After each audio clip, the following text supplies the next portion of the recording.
ভালো করে বুঝো, দুনিয়ার সব আদর্শ হলো নাপাক, একমাত্র রহমতের নবীর আদর্শই হলো পাক। মানুষ তোমার জীবনের প্রতিটি মুহূর্তে আল্লাহর হুকুমকে মেনে চলার নাম ইবাদত। তুমি বাথরুমে যাও, তুমি দোকান চালাও, ব্যবসা করো, চাকরি করো, ঘুমাও, খানা খাও, সব সেক্টরে আল্লাহর হুকুম মানো, এর নাম ইবাদত। ইবাদত কেন করবা? একমাত্র কারণ আল্লাহর সাথে হবে আমার মুলাকাত, বিনিময়ে পুরস্কার পেয়ে যাব আল্লাহর দেয়া জান্নাত। ইবাদত কোন নিয়মে করব? নিয়ম ছাড়া অফিস আদালত চলে না, কোনো প্রতিষ্ঠান চলে না। ইবাদত এক নিয়মে চলবে, রাহমাতুল লিল আলামিনের আদর্শ অনুযায়ী। দুনিয়াতে আর কারো আদর্শ মানা যাবে না। যাবে? আরে যাবে কেমনে? দুনিয়ার সব আদর্শ হলো নাপাক, একমাত্র রহমতের নবীর আদর্শই হলো পাক। রহমতের নবীর আদর্শ পাক কেন? রহমতের নবী জীবনে ভুলেও কোনোদিন মিথ্যা কথা বলেননি, কাউকে একটা গালি দেন নাই, হাজারো গালি শুনছেন, একটা গালির জবাব পর্যন্ত দেন নাই। কেমন রহমতের নবী? মক্কা নগরীর নাপাক মানুষগুলোকে পবিত্র বানায় দিলেন। এতটা পবিত্র হয়ে গেল মক্কার মানুষ, আল্লাহ তাআলা জান্নাতের সুসংবাদ পাঠায় দিলেন জিব্রাইলের মাধ্যমে। রহমতের নবীর আদর্শ ১৫০০ বছর পরেও আজ আমরা চোখের সামনে দেখতেছি। রাত্র ১২টা-১টা পর্যন্ত শীতের মধ্যে আমি আশ্চর্য হয়ে গেলাম। আমার প্রিয় ভাই হাবিব জিজ্ঞাসা করতে চেয়েছিলাম, এই শীতের মধ্যে তুমি উপরে কাপড় দাও নাই কেন? আমি একা একা ভাবলাম, এরপরও মানুষ সব দাঁড়ানো, কেউ বসা, বসার বিছানাটাও সুন্দর না, খানারও চিন্তা নাই, কারো মধ্যে ঘুমেরও কোনো পেরেশানি নেই, কোনো পেরেশানি নাই। কেউ বসা আছে নরমাল বিছানায়। আজকে যদি বনশ্রীর এলাকার কোনো টাকাওয়ালা এতগুলো মানুষ কোনো মাঠে দুনিয়ার লাইনে জমা করতে চাইতো, এই মানুষগুলোকে বসার জন্য ভিআইপি চেয়ার দেওয়া লাগতো, উপরে কাপড় দেওয়া লাগতো, আসা যাওয়ার ভাড়া দেওয়া লাগতো, ফাঁকে ফাঁকে নাস্তা দেওয়া লাগতো, যদি প্যাকেট কম পড়ে যাইতো চেয়ারের বাড়িও খাইতো। আবার এই মানুষগুলোকে নিয়ন্ত্রণের জন্য কত পুলিশ, র্যাব, প্রশাসন লাগতো। কথা ঠিক নেই? আপনারা যারা এই ঠান্ডার ভেতরে বসে আছেন, আরশে আজিমের মালিক তাকায় দেখতেছেন, এরকম একটা মজলিস আরশে আজিমে ফেরেশতা নিয়ে আল্লাহ মিলা রাখছেন। আর আল্লাহ ঘোষণা করেছেন, এই মাঠে যেই মুসলমান মুমিন বসে আছে, আল্লাহ বলেন ফেরেশতারা সাক্ষী থাক, এদের জীবনের সব গুনাহগুলো মাফ করে দিলাম। আপনারা এখানে আসছেন, আপনাদের ভাড়া দেয়া হবে, কথা বলেন, নাস্তা ২-১ বার দিছে, মোনাজাতের পরে দেওয়া হবে না। এতগুলো মানুষের জন্য ভিআইপি কোনো নাস্তাও নাই, বসার ব্যবস্থাও নাই। নিয়ন্ত্রণের জন্য পুলিশ আছে কয় প্লাটুন, র্যাব আর্মি আছে, কিচ্ছু নাই। এরপরও চুপচাপ সবাই নীরবে বসে আছে, এমনকি মোবাইলটা পর্যন্ত বন্ধ করে রাখছে, কেউ কল দিলেও রিসিভ করবে না। তাহলে এতগুলো পুলিশ দিয়েও বাইরের প্যান্ডেল ঠিক রাখা যায় না দুনিয়ার লাইনে, আর এই সুন্দর প্যান্ডেল ঠান্ডার মধ্যে একটা পুলিশ নাই, নিয়ন্ত্রণ নাই, এরপরও সব চুপচাপ বসে আছে। এটা কেমনে সম্ভব? ইসলাম মানলেই সম্ভব। নগদ দেখায় দিলাম, এর নাম ইসলাম। এর নাম কি? আপনি ইসলামের লাইনে থাকেন বা না থাকেন, তবে কথাটা অন্তরে রাখবেন, পারলে লিখে রাখবেন, কিয়ামত পর্যন্ত কোনো তন্ত্র মন্ত্র আদর্শ দিয়ে শান্তি হবে না। শান্তির একমাত্র ঠিকানার নাম ইসলাম।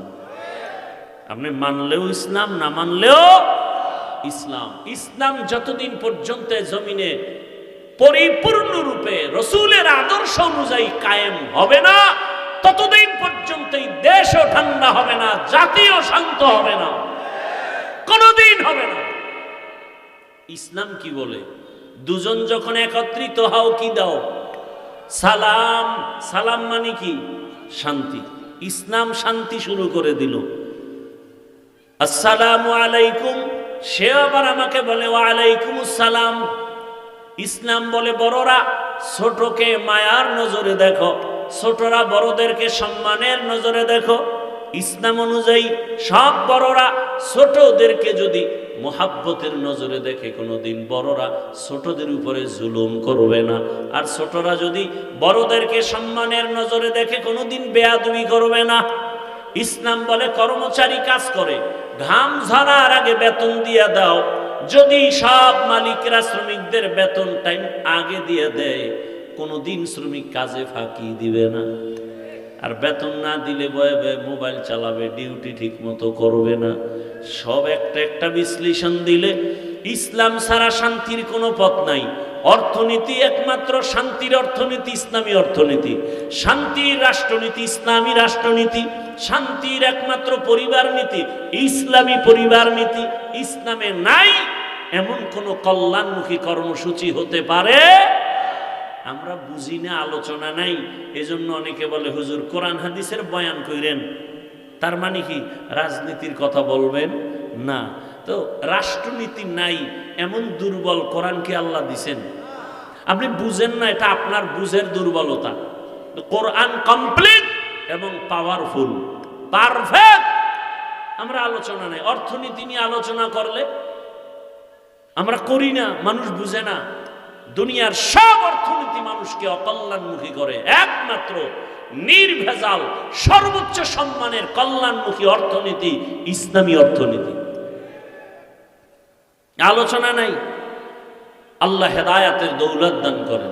আল্লাহ বলেন আমি আল্লাহ এতটা মায়া করি, নিঃস্বার্থভাবে গভীর রজনীতে ডাকে আসো, জীবনের সব গুনাহ ক্ষমা করার জন্য তো আমি আছি, আমার কাছে ক্ষমা চাও। উল্টা পাল্টা পথে চলিয়া কই নমরুদ, কই সাদ্দাত, কই ফেরাউন, কই হামান, কই কারুন, কই আবু জাহাল।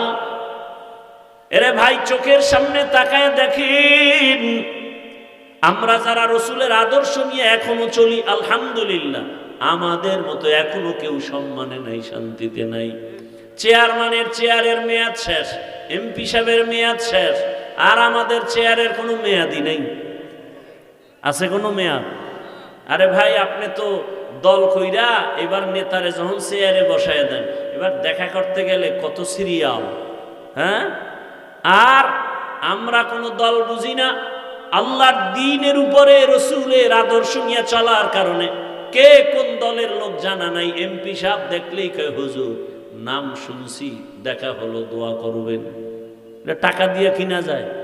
টাকা দিয়ে সম্মান কিনলে প্রথমে পায় ফুলের মালা, ফাইনালে পায় জুতার মালা। আর আল্লাহর দেয়া সম্মান দুনিয়াতেও বাদশা, আখিরাতেও বাদশা। ওমা খালাকতুল জিন্না ওয়াল ইনসা ইল্লা লিয়াবুদুন।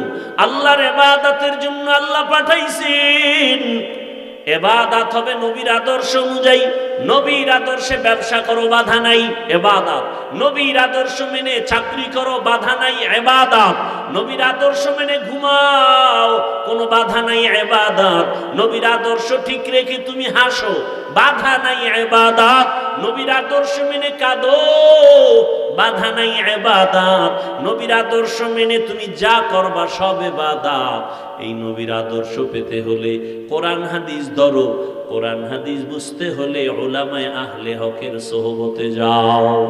উলামায়ে আহলে হকের সোহবতে গিয়া ইসলাম বুঝে রসুলের আদর্শ নিয়ে চলো। ব্যবসাও বন্ধ হবে না, চাকরিও বন্ধ হবে না, লেখাপড়াও বন্ধ হবে না, ইজ্জতও কমবে না। ও আমার কলিজার যুবক,